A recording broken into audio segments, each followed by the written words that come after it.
Bismillahirrahmanirrahim. Our today's topic is trigonometry.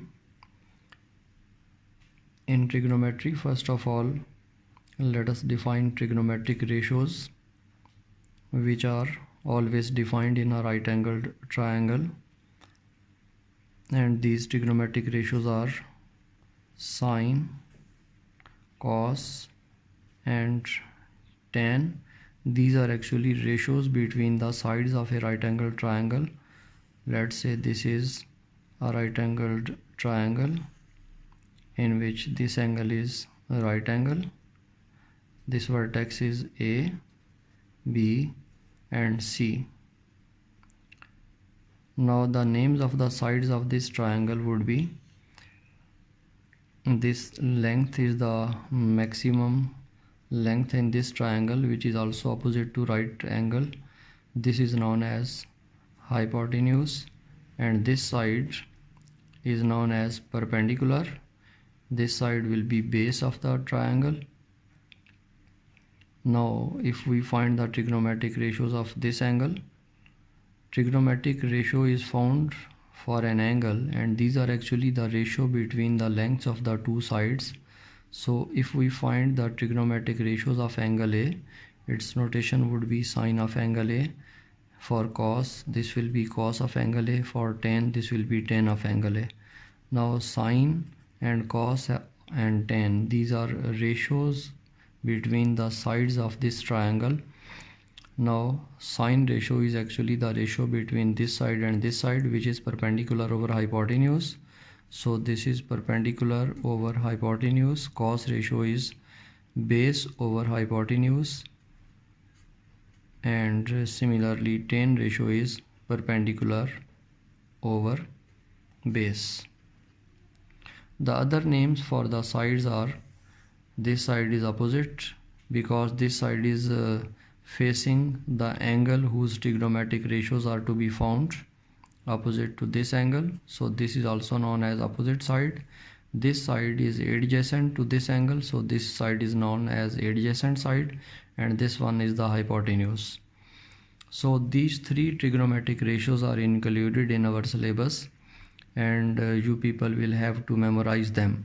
There are many rules to memorize them. For example, some people have curly brown hair through perpetual brushing. Some people have curly brown hair through perpetual brushing. So this is a way to remember these trigonometric ratios. There are other ways also to memorize them easily. Next thing is that, note that the angle, this angle in this triangle is acute angle, this angle is right angle, and this third angle is also acute angle. So the angles other than 90 degree are both acute, and they must be acute in right angle triangle. They cannot be obtuse angles.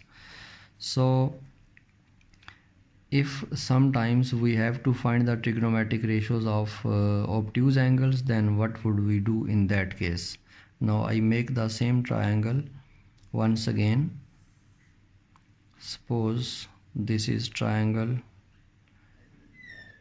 P Q R, and this angle is, this time I am giving the notation X to this angle. This angle is X degrees, so X is an acute angle. Its obtuse angle would be this angle, which is 180 degree minus X. Now this is acute angle, this one is obtuse angle. The trigonometric ratios of obtuse angles are same in magnitude as the trigonometric ratios of the acute angle. This means the sine of this angle will be equal to sine of this, cos of this will be equal to cos of this, tan of this will be equal to tan of this. But only difference is that their sines are their signs may or may not be same. For example, if we take sine of x degrees, this will be positive. If we take cos of x degrees, this will be positive. If we take tan of x degrees, this will be positive. This means that all trigonometric ratios, all three trigonometric ratios, that is sine, cos and tan, for acute angles must be positive. All three are positive and always they are positive for all acute angles. But in case of obtuse angles, sine is positive always, and cos is negative, and tan is also negative. These signs are for obtuse angles. Now for example, if we take an angle of 71 degrees, sine of 71 degrees is positive, cos of 71 degrees positive, tan of 71 degrees positive, because 71 is acute angle. Now on the other hand, if we take an angle of 120 degrees, so for 120 degrees, sine of 120 positive, cos of 120 negative, tan of 120 negative, because 120 is obtuse angle. So we may write down the relationship between their trigonometric ratios as sine of 180 minus x will be equal to sine of x, cos of 180 degree minus x and cos of x, they are not same. This is positive, this is negative, but their value is same. So we can write down an equation in this way. This is equal to minus cos of x. Similarly, for tan of x, we can write tan of 180 degree minus x is equal to minus tan of x. Now these are known as trigonometric identities. These are trigonometric identities and these are basic trigonometric identities. These were trigonometric ratios, the three trigonometric ratios, sine, cos and tan. These equations are known as trigonometric identities because they are true for every value of x. Here x is acute.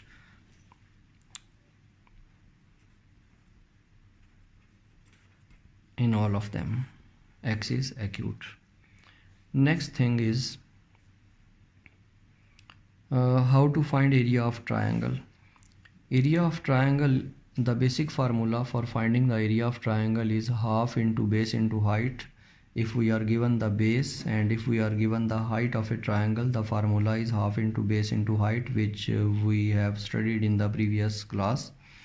But here in trigonometry there is another formula to find the area of a triangle also, which is applicable when two sides and their included angle is given and no height is given.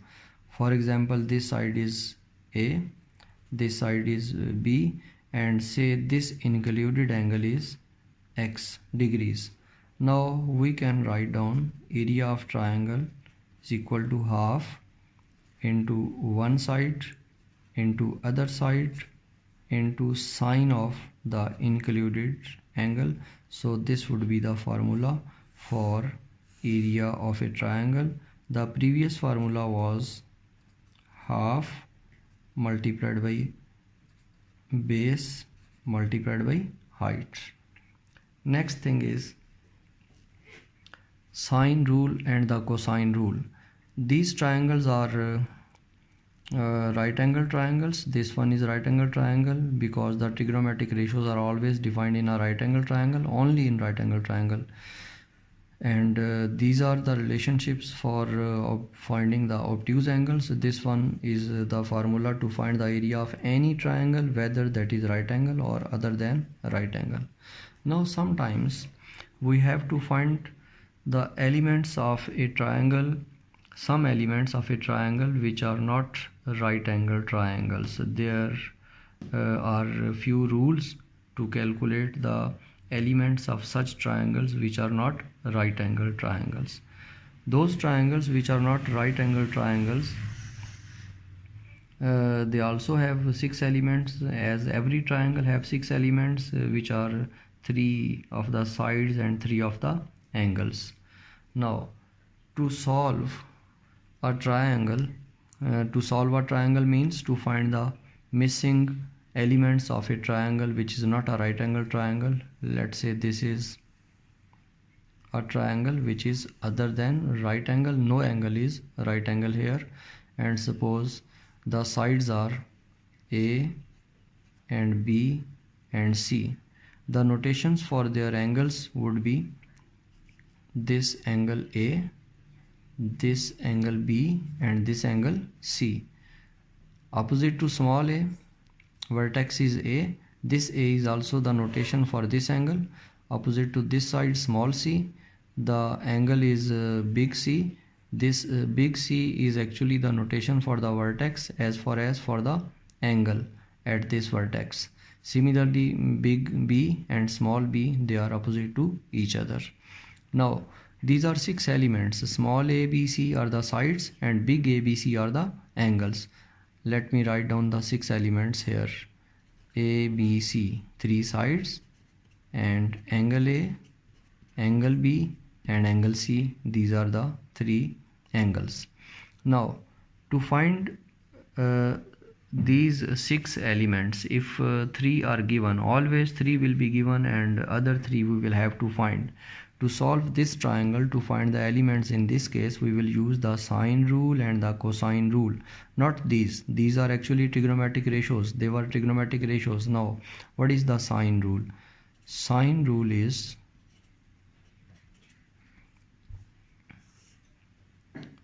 A over sine of angle A is equal to B, small b means side B, over sine of angle B, and this is also equal to small c over sine of angle C. Of these 6 elements, 3 must be given and rest of the 3 we can find. Next rule to solve a triangle which is other than right angle triangle is the cosine rule. Cosine rule is A square is equal to B square plus C square minus 2BC into cos of angle A. Note that here all 3 sides are included in this formula and only one angle is included. Which angle? The angle opposite to this side small a. So if we need to find one side, we can use the formula in this form, but if we need to find the angle, suppose we have to find the angle A and we are given all 3 sides ABC, then in this formula we can make cos of A the subject of this formula. So we will find cos of A, and after that using the inverse trigonometric ratio we can find angle A, and the formula in that case whenever we need to find angle A can be written as cos of angle A.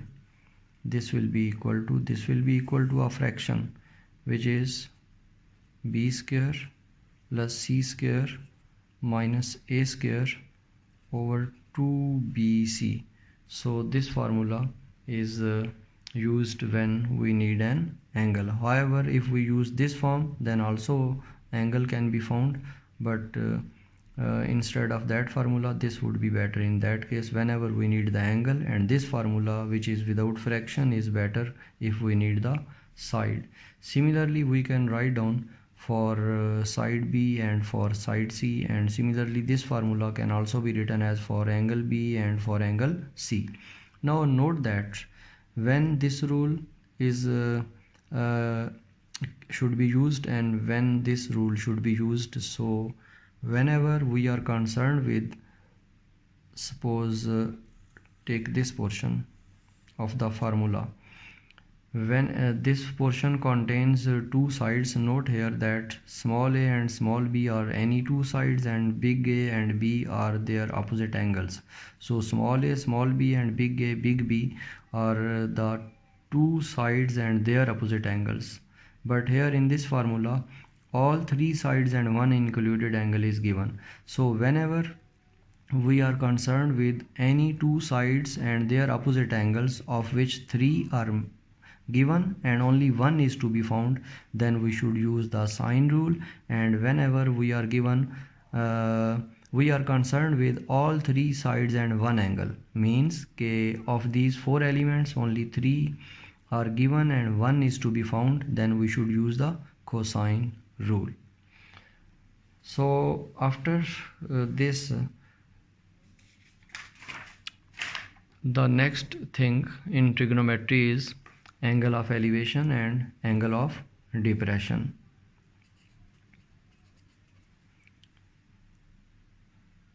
Angles of elevation and depression. Suppose that this is our eye and we draw an imaginary horizontal line in front of our eye. This is an imaginary horizontal line. If we are looking at this point A, which is above our eye level, we will have to raise our eyes and this would be the line of sight. Now the angle with this imaginary line which is upwards, this angle is known as angle of elevation. And similarly, if we are looking at some point which is below this line, say this point is B, and we look at this point, then this angle which is downwards, this angle is known as angle of depression. So this would be angle of elevation and this angle is angle of depression. I think ये आप सबको समझ आ गया होगा। Angle of elevation के लिए eyes level से above जब कोई भी ऑब्जेक्ट आप देखेंगे अपना मुंह उठाकर, सो एंगल ऑफ एलिवेशन बनेगा। And whenever we look at something which is below our eyes level, we will have to look down at that object, so in that case angle of depression will be there. So in case of angle of elevation and angle of depression, we will complete a right angle triangle. So according to given question, right angle triangle will be constructed and then we will use the trigonometric ratios because right angle triangle will be constructed here according to given situation, given problem.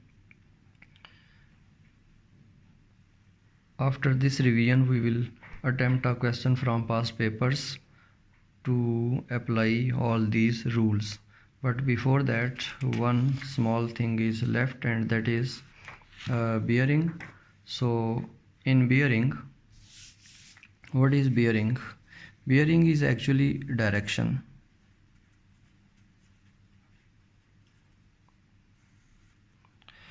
And this direction is always associated with north.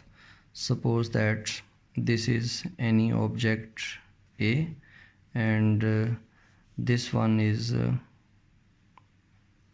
any object B, and we are moving from A towards B. We are moving from A to B.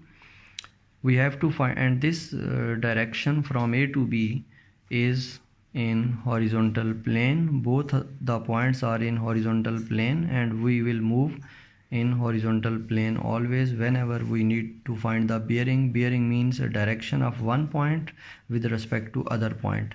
So if we will move from point A to point B, we will say that find the bearing of point B from point A. This is to be found. The method to find bearing. So bearing obviously means direction of point B from point A. This wording is used always whenever we use the word bearing in the sentence. So the method is this direction. To find this direction, this thing is always associated with the north direction. So north direction we will construct at the starting point, at the initial point. Here the initial point is A, so let us construct the north direction. Using a compass we can find the direction. So let us suppose that the north direction at point A is this one. This is north direction.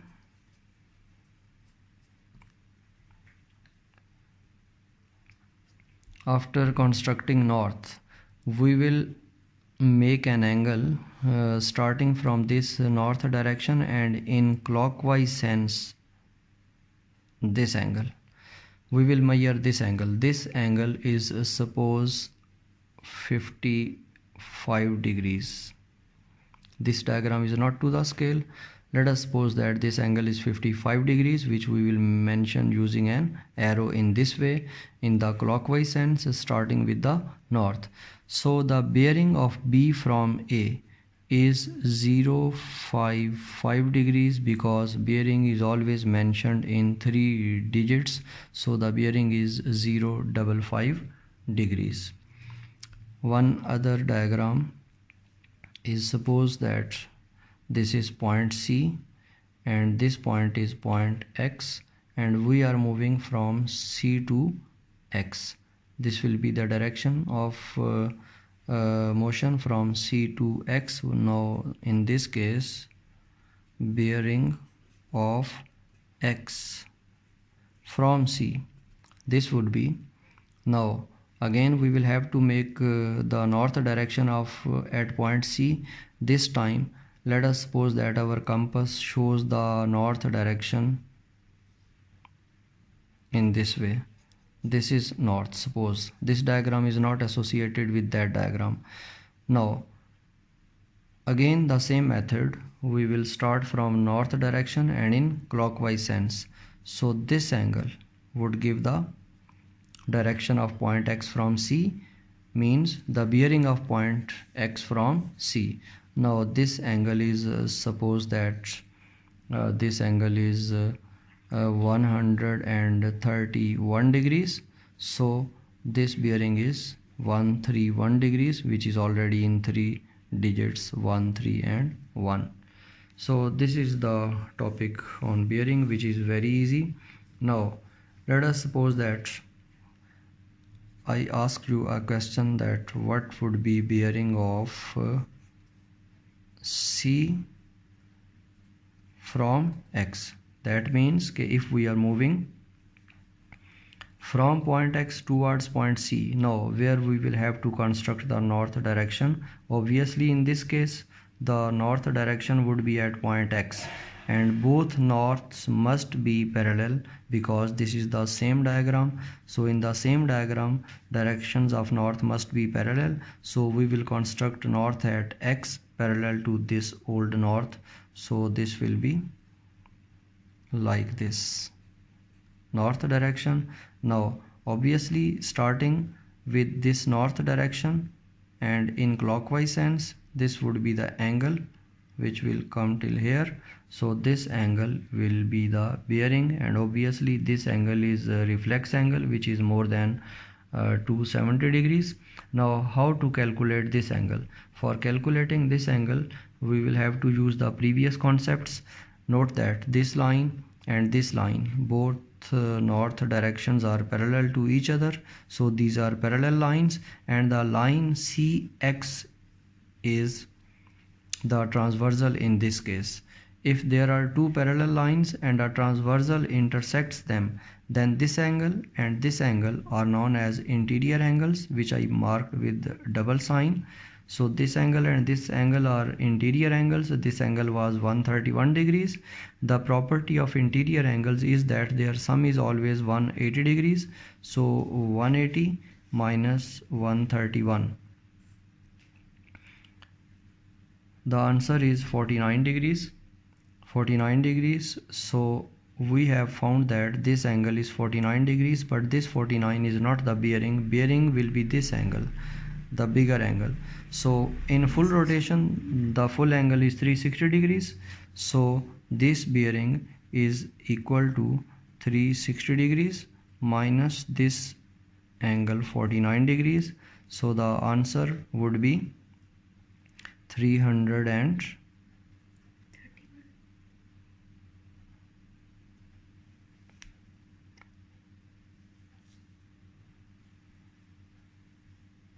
311 degrees. So this is bearing of C from X. Now in complicated diagrams we will practice for this topic when we will attempt a question from past papers. Hopefully you are understanding the concepts, and more practice inshallah we will get when we will attempt a question from past papers.